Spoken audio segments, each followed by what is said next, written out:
What's up, guys? Today we are replacing the alternator on a 2012 Lexus IS250. Customer states the alternator won't keep a charge, and after testing the battery, which happens to be a brand new one, saw that it keeps decreasing in voltage over time, indicating that the alternator is most likely bad. So in this video, I'll be showing you guys how to replace the alternator, and we're gonna throw on a new belt as well.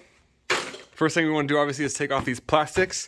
And the tools you'll need for today's job, just a 14 and a 10 and a couple different ratchets of different sizes, and a mirror will actually help you see where the bolts are at, and I'll show you that here in a second. But other than that, you just want to take out these little pop clips and remove all this plastics. Let's jump into that right now.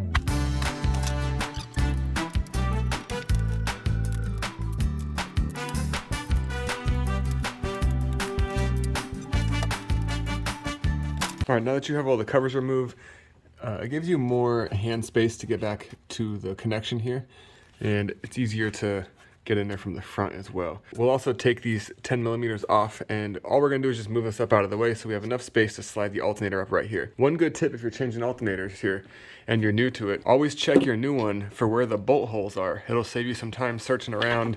Check what all connections, where they are, where this goes. That way you can kind of visualize exactly what you need to do. One of the bolts for the alternator is located right here. And if you use a mirror, it's pretty easy to see the other bolt for the alternator is located right down there. So those are the only two holding it in, but we need to remove this tensioner, and also we need to release the tension here and take the belt off. So that's what we're about to do next. One of the first things you're gonna wanna do is remove your negative battery terminal, of course. Tuck that from the side.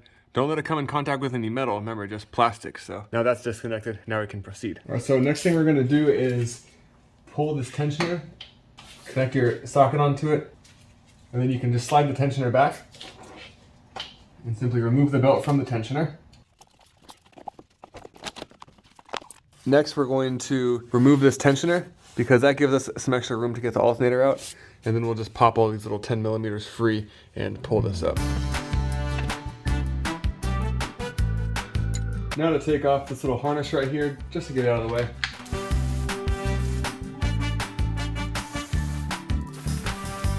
Now if you check the back of the alternator here, you'll see these little bolt holes. And there's these little plastic kind of clips that go onto the top of these bolts right here. So next we'll remove these. On the back side of the alternator, there's this boot right here. So just stick a pick like this and pull that boot back. And now you have access to that power bolt right there, the main line. And then there is a little plastic tab right here you need to push in and pull out. So we're gonna pop this plastic clip off down here, this little tool. That frees that. All right, now the only thing holding the alternator in is that bolt and that bolt right there. So we're gonna break those free. And then just to save me some turns, I usually come in with the electric.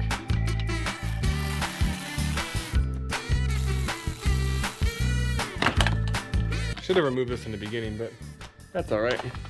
Now back behind the alternator, underneath the exhaust manifold, there is a bolt right there.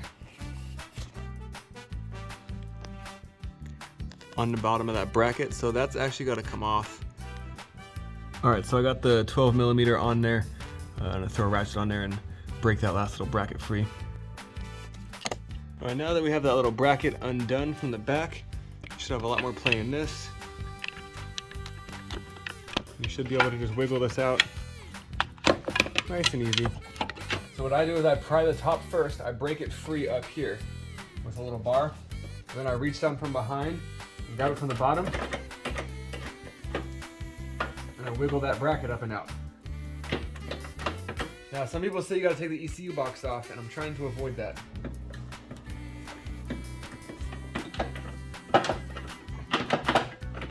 And just wrestle it around, flop it out. See if we can get this out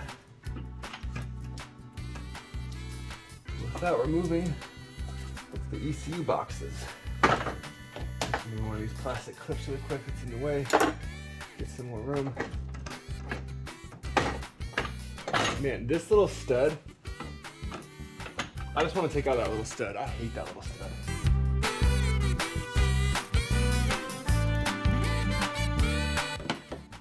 That stud's a lot easier to remove than the ECU box. And there you have the alternator removed without removing the ECU box. All right, so now we got the new alternator, old alternator. This is that bracket I was talking about that is just a pain in the ass to get out. I'm gonna take this off, attach it here. We're gonna try to slide it in the same way that I took it off. Other than that, there is a little stud right here. We're gonna remove that little stud with the same little tool that I used to remove the other one. And to take this off, it's all wobbly in my hand. So we'll get the old trusty impact and see if I can zing this off with the, there we go. Just gonna move that right over.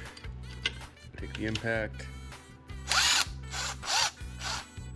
Hey, and before you guys say anything about chrome impacts, hang on, before you say anything,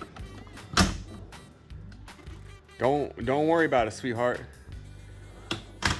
All right, so the stud that I have is kind of stuck in, and that's the stud that we took out from the front right here. We're just gonna start this back in here because they're the exact same thing. Over to this one now.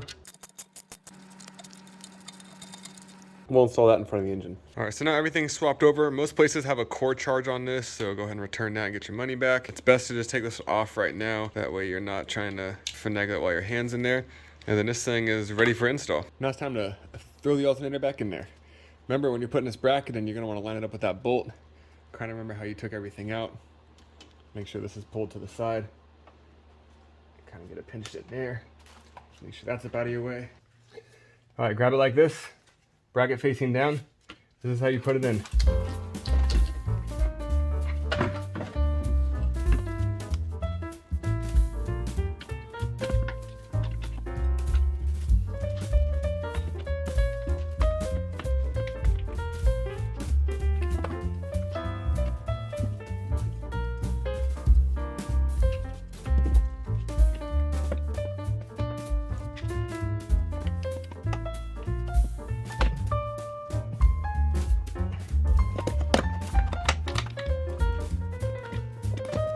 Sometimes the alternator is a little hard to push on this top part right here. I'm just using my index and pry bar and going behind here.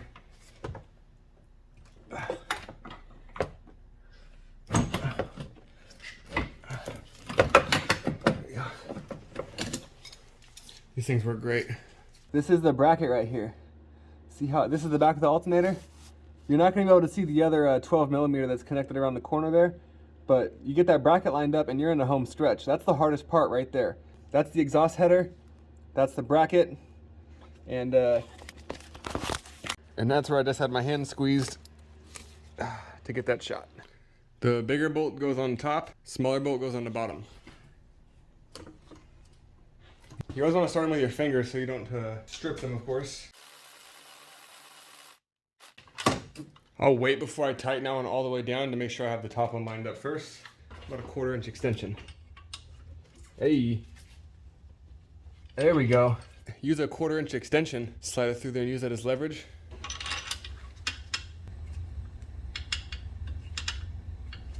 It's biting, but I don't want to cross thread it, so I'm just gonna go real soft at it with a ratchet.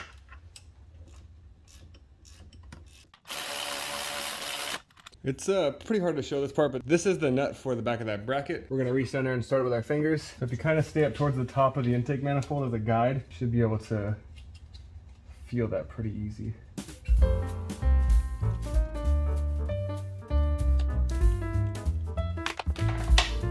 The tape's stuck to the nut, but one good tip is to put a little piece of tape in here, put the nut on, and then use that on an extension to get it in. That's what I did. I'm gonna reconnect that bracket.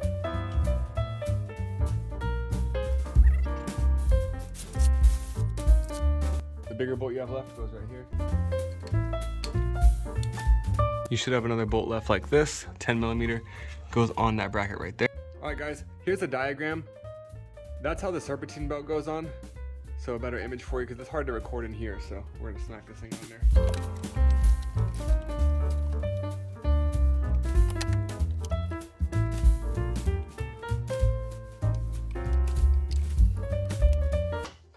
Give ourselves just a little bit more room here. All right, I'll try to show you the best we can here. I get the belt looped on, water pump, down through the pulley, around the alternator, down around the AC condenser. Then it comes back around the back of the crank here, and then loops up around the tensioner. So what I'll do is I'll get that little loop started there, and that way I can fit my socket right in between here and pull that belt back that way at the same time moving the tensioner forward. So I'll show you what that looks like. I'll bring in my ratchet here, and then we pull the tensioner forward like so. All right, we all lined up. So then we'll slowly release that ratchet. Now we'll just double check everything and make sure that it's all lined up. So far it looks good. I took a little plastic piece off right here. I'm gonna throw that back on really quick. Just this little heat shield looking thing. Get your little plastic nuts. Now we're just gonna pop these plastics back on.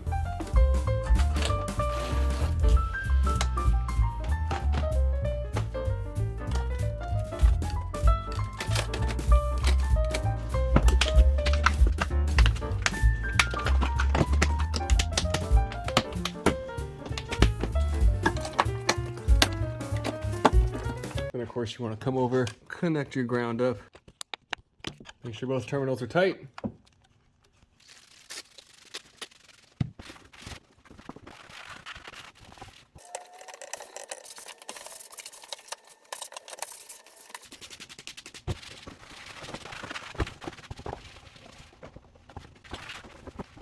Ooh, look at that looking brand new.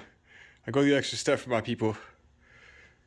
But anyways, that is how you take out and install an alternator on a 2012 Lexus IS250. If this video helped you, smash that like button, smash that subscribe button. I record all the mechanic jobs that I do as often as possible. Always trying to help out you guys. I answer all my questions in the comment section below. Thank you all for watching. Until next time. Check the mic and make sure it sound right, boys.